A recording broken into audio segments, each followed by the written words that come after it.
Welcome to another episode of Studio Talent Collective, and in true beginning of year energy, I'm going to talk about the enrollment season that no one talks about.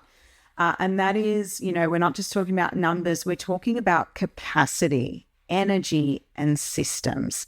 Now, honestly, right now, it's school holidays still for me as I record this, and my daughter went down to the park to meet some friends, and now she's come back and there's 4 of them, and I can hear them rustling in the background. But that is the chaos, right? A lot of studio owners are managing family life, trying to get people back in the door, retention, new trials, trying to have a holiday. And again, like right now, if you're a mom or a dad, or you're listening and you've got some other things going on these holidays, then that kind of adds to it. But regardless, look, it is a tricky time.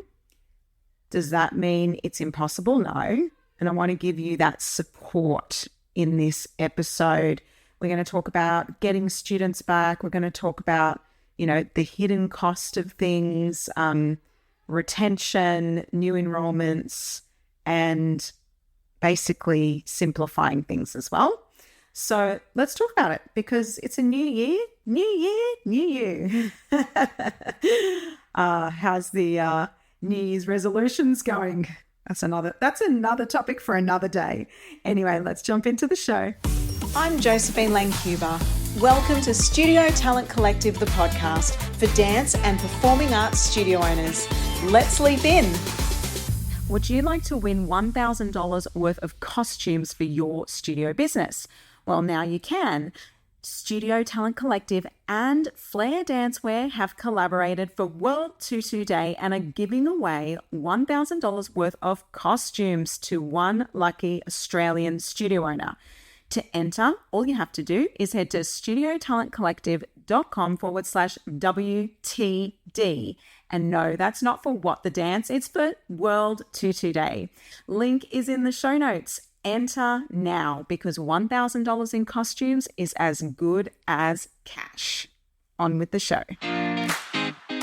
Now, today is talking about that enrollment season that no one talks about. So like I mentioned in the intro, this is being recorded imperfectly. I've got young girls here playing and talking and rustling and in the kitchen getting drinks. And so if you hear some rustles in the background, it is what it is.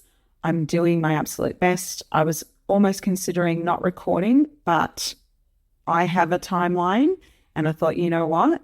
If I'm going to practice what I preach, I'm going to record in the imperfect. Yeah, so here we go.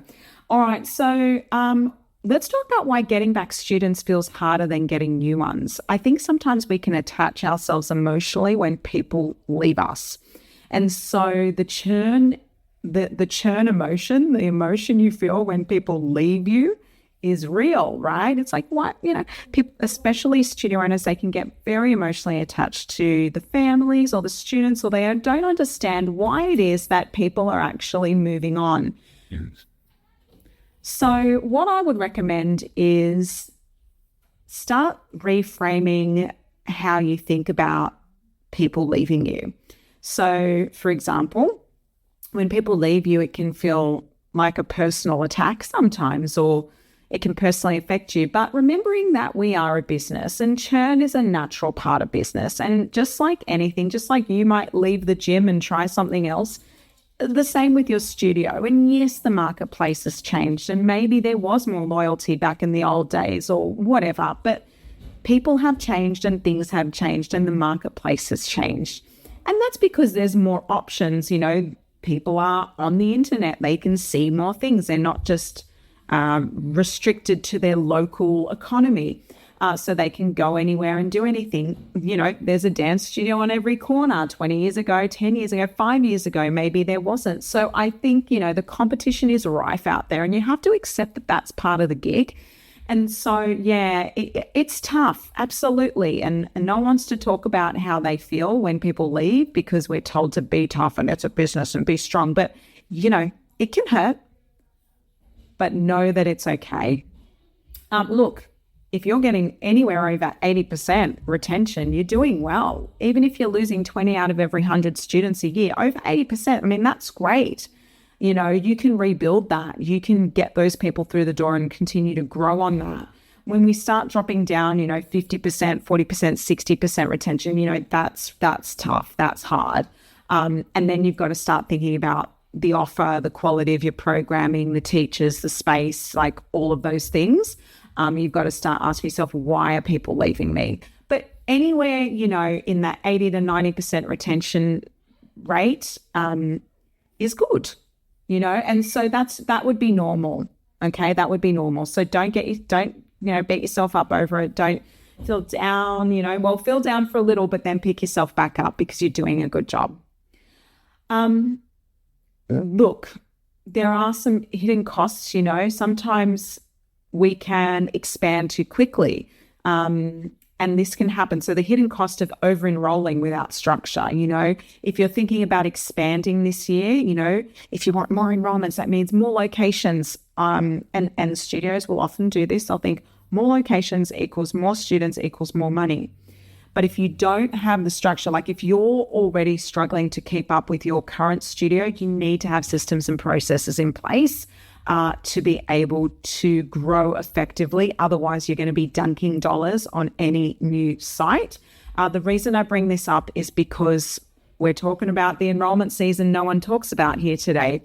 And I do have a client that, opened up a third location and it didn't do so well. And, they're really struggling and now we're in the new year and it's bottomed out. It's not working. And so when we think about that, we think, well, why did that happen? And in that conversation with that studio owner, they talked about they just didn't have the capacity. They didn't have the capacity and they took on too much. So you need to think about that. Because if you don't have team and you think that you're going to be operating all 3 or all 2 studios on your own, that may be very unrealistic. However, having said that, when I did operate, I operated 7 locations at once at one point in my studio ownership, career. And there were a couple of sites that bottomed out. One in particular went totally downhill. And it was just because it was too much and I didn't have the infrastructure for that. We did have good systems in place, but it still wasn't enough for that level of growth. And so we ended up downsizing to 4 locations and that was a sweet spot. When I sold that business 18 months ago, it had 4 locations and to this day they still have them and I'm really proud of that. And that's because when we handed it over, we had everything from, how to follow up your leads, how to track your metrics and understand them, spreadsheets, template emails, template texts, software, plugins. Like it was really a systemized business. And so that worked really well for the new owner as well. But without that, you couldn't just do it. We tried actually. We overextended too. And then I realized quickly that wasn't going to work. So let's talk about retention. Okay, so we've talked about that churn and how that can be upsetting. Retention is, the lifeline of many businesses. Remembering though that we can also upsell. So we may think of losing students, but if those students are doing more, then like more classes, more programs, you introduce a talent agency, for example. So, for example, Studio Talent Collective, we have a plug-in talent agency option. If you're giving more things for them to buy and do, then, you're going to be increasing the revenue and hopefully that revenue equals more income. So, sometimes I say revenue is a vanity metric, as in you can have $1 million, but if you're spending $999,000 to operate that $1 million business, then what's the point? So we want to retain students, things like giving them incentives to come back. If some of them aren't enrolling by now, pick up the phone, give them a call. If they don't answer the phone, shoot them a personal text. Don't rely solely on AI-driven automated emails. Of course, that will happen, but get personal. Send them a video message. Hey, Johnny, I noticed that you haven't re-enrolled yet. I'm just checking in to see if Sophie's going to be joining us again. Could you just let me know, because we're confirming our class numbers. Once you do that, people will go, oh, yeah, look, sorry, we're not coming back. Or, oh, yeah, we are. So that is something that you need to start doing. Take a day out and start calling and video messaging everyone that hasn't re-enrolled.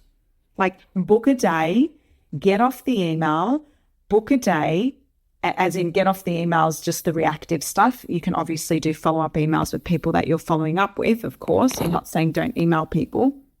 What I'm saying is get out of the inbox. The busy work of busyness is what I'm talking about. Connection is queen. Connection is queen in 2026. People are overwhelmed, overstimulated. There's too many digital aspects of our world, too many people shouting into the void and selling. So you need to start getting personal, and that's going to be the cut through, all right? So making sure that you block out a day to do this. You might need a team member to help depending on how many people you're following up. Like if you're following up 10, then you can do it yourself. If you're following up 50, you're going to probably need a bit of support. But do it. It is worth it. Yeah, block out the time, spreadsheet it, and hit it and mark where you're at. Call them, left a message, date. Structure the follow-up process. You know, I want to help you give yourself permission to simplify instead of panic. So when you start thinking about all of the things you have to do, have you gotten it out of your head yet? Have you gotten out of your head? I spoke to a studio owner yesterday who told me, they're just like, they feel like they're running around like a headless chook at the moment. So how do we get out of our head? Well, create a checklist. Just literally get it out of your head, put pen to paper, put it on a Google sheet, write it down. I don't care how you do it. I don't care if you write it in a notebook. Get it out of your head. Create a checklist. Now, if you can make this digital, this checklist, great, because then you're creating a system. That's how easy it is to make a system. When you create your January pre-enrollment checklist, if you do it in a way like in your Google Drive or online in a file that you can re-access, then you're creating a system that you can add to and tweak later. And then every year you go back to it. See what I mean? And then during the year, you might think of something and you add it to the checklist. So that is how simple creating systems are. I would recommend creating a re-enrollment checklist, like, contact everyone from blah, blah, create a special offer, do a follow-up 1 week before, send reminders, do the thing, engage your teachers, like whatever it is that needs to be on the checklist. Once it's out of your head, that's the first step. You will feel like so relieved. You will feel relieved. Then I want you to look at the checklist and think, what can I outsource? What can I delete? What can I delegate? What can I outsource? What can I delete? What can I delegate? Now, the way to kind of do that is to know what your goals are. So if you know what your goals are, and that is we just need to hit this quota of number to make sure that everyone's paid and I'm being paid, then that is your top priority. Yeah, so, the nice to haves sit on the wayside and you focus on that. It is important to gain support. It is important to be in rooms talking to peers. Don't disregard the importance of that. If there's anything on the dreams list that you want to hit, write it down. For example, I just sent an email. Gosh, where are we? How many people? Okay, so I just sent an email to, I think, something like 25 studio owners who contacted me last year about creating an in-house talent agency and didn't follow through. That happens, all right? So, I've done a reach out and, these are warm leads. These are people that are interested and I know that I can support and help achieve their goals. And so, that was part of my important list because I don't want to leave that because I know that it's January is the time where people start to think about things. So now is the time to do that reach out. And if you did the reach out a month ago, that's not good enough. If you did the reach out 2 weeks ago, you got to do it again. And if you're doing the reach out in one way only, which is email, try something different because it's obviously not working for you.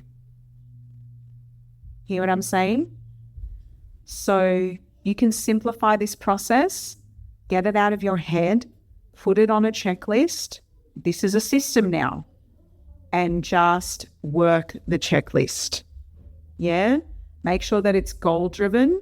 If, you want to make sure that you're setting up the meeting with that person or you're selling merch in March, so you know that it takes 6 weeks for that merchandise to arrive. You need to organize the supply now.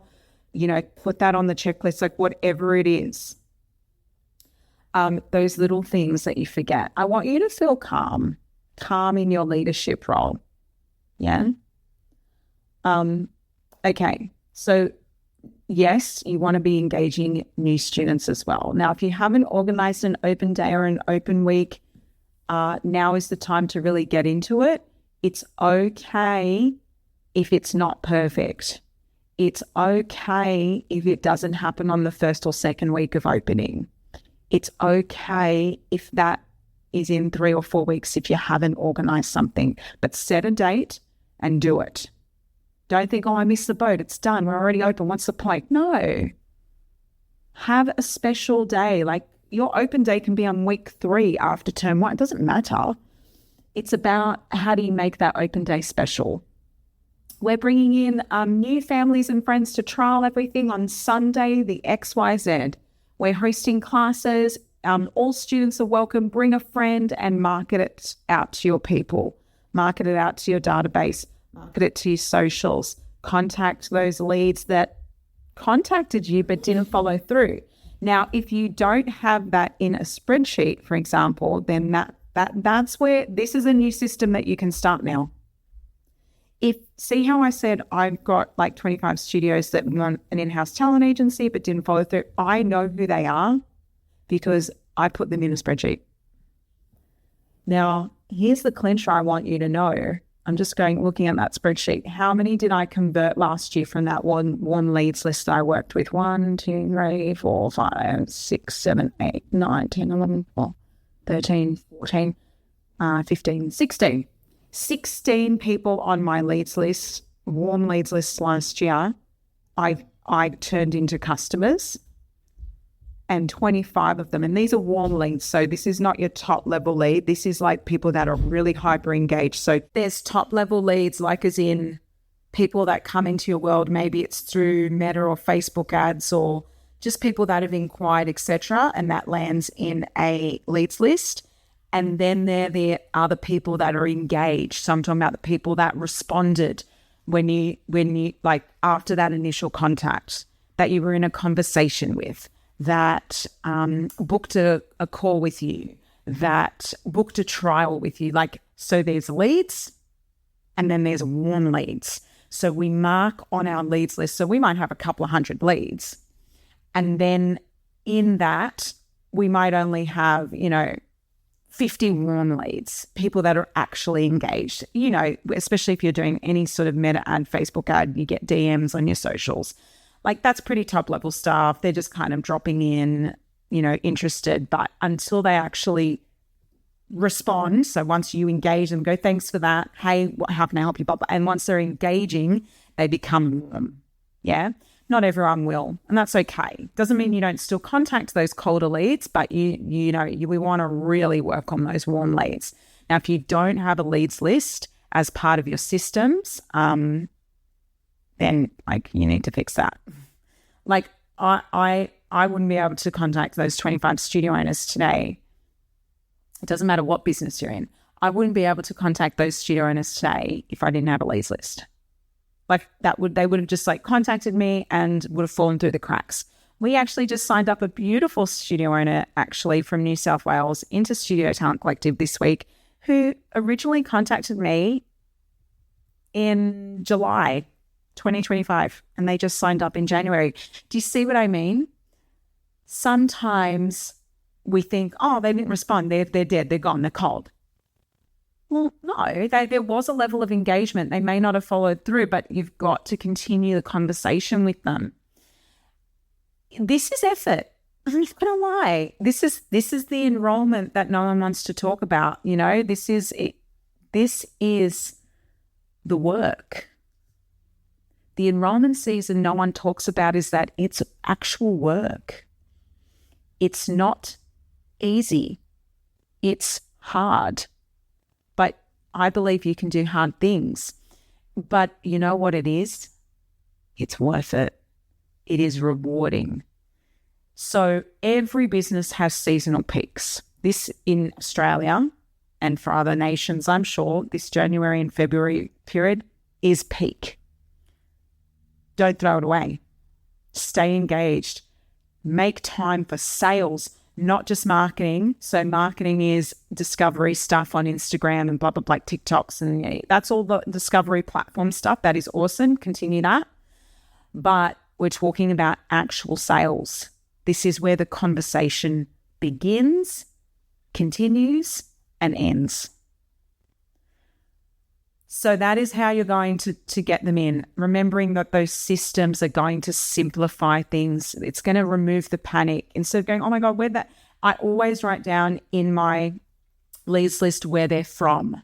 Was it a website inquiry? Was it via Instagram Messenger? Because I might not have their email, but I can go back to Instagram Messenger. I have their name. I know who they are, and I can send them a message there or a video message or an audio message or whatever I want to do. You get my point. You got to know where they're from and then meet them where they are. Okay.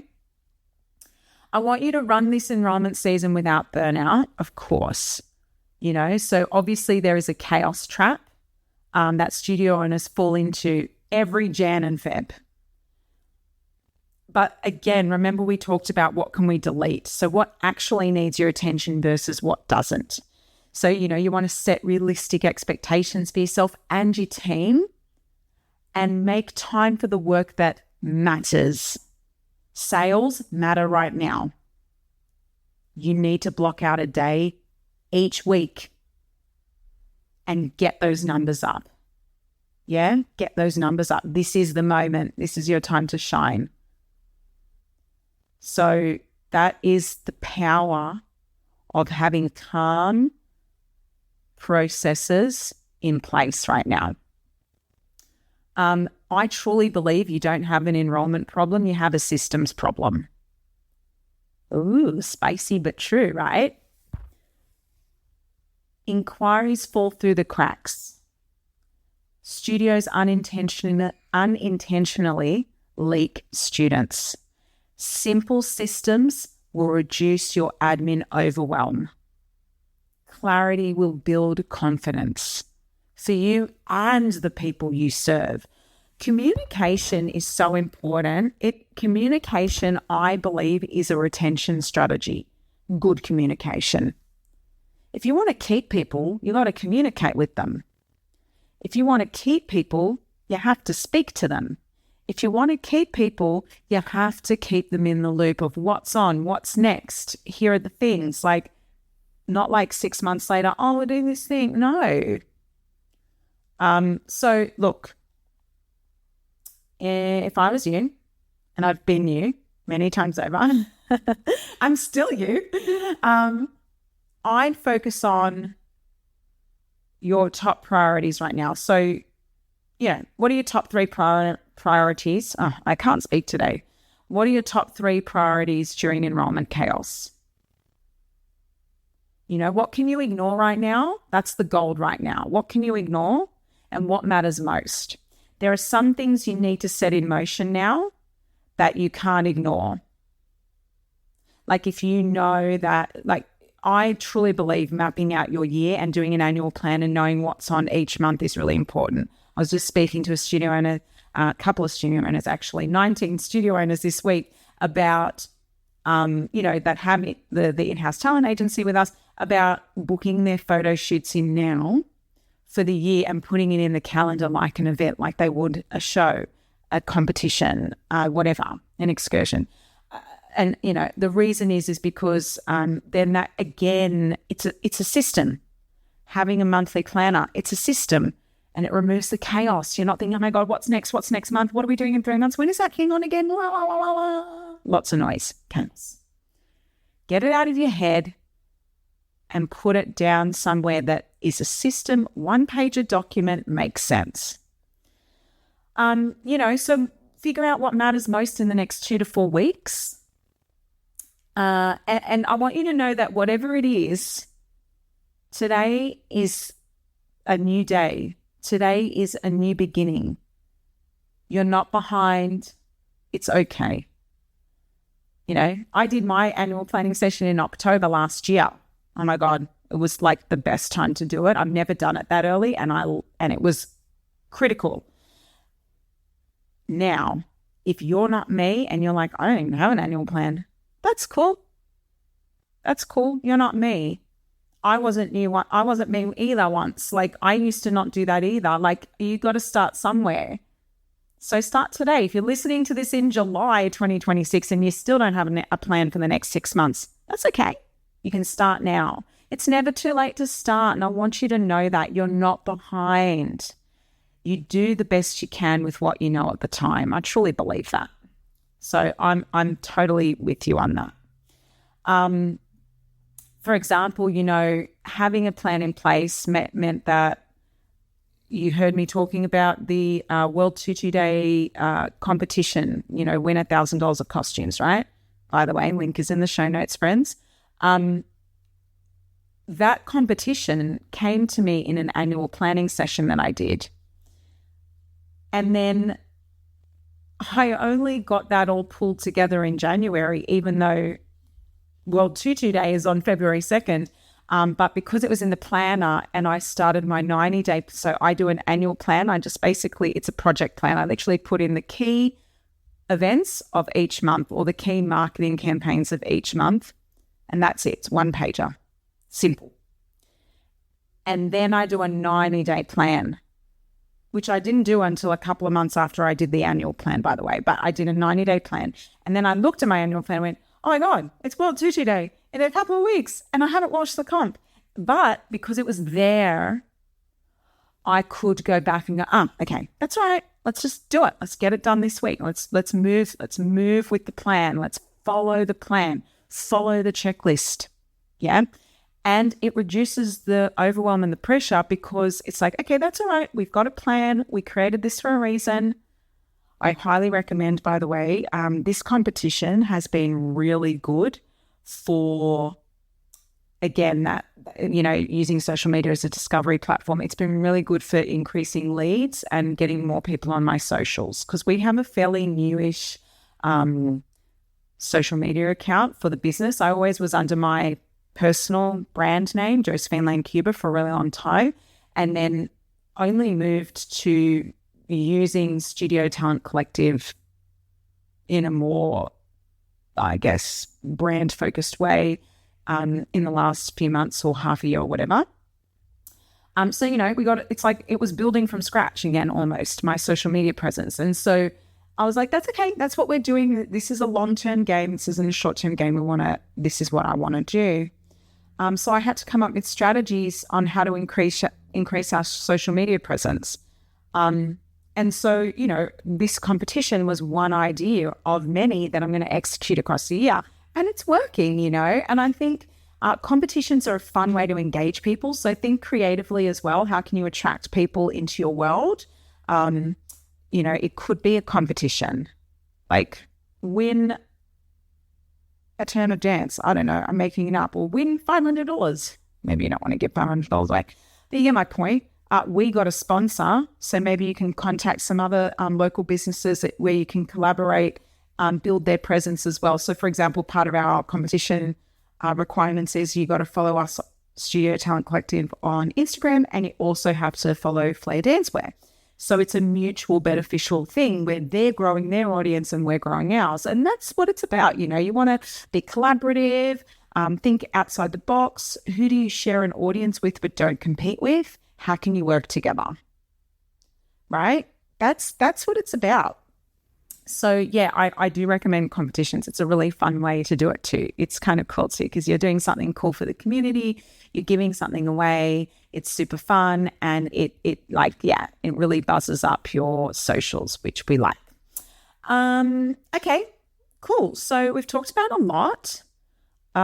Make sure that you don't neglect your current families during this enrollment season. Like make sure that they're still a priority because your current customers are everything. They are your gold. So don't neglect them just because you're focused on the new people. Make sure you're communicating and loving up your current customers. You want to really balance that. You want to balance the attention without stretching thin. You want to make sure that retention is an experience as well. Yeah. You want to protect that loyalty. Okay. Ugh. Jeez.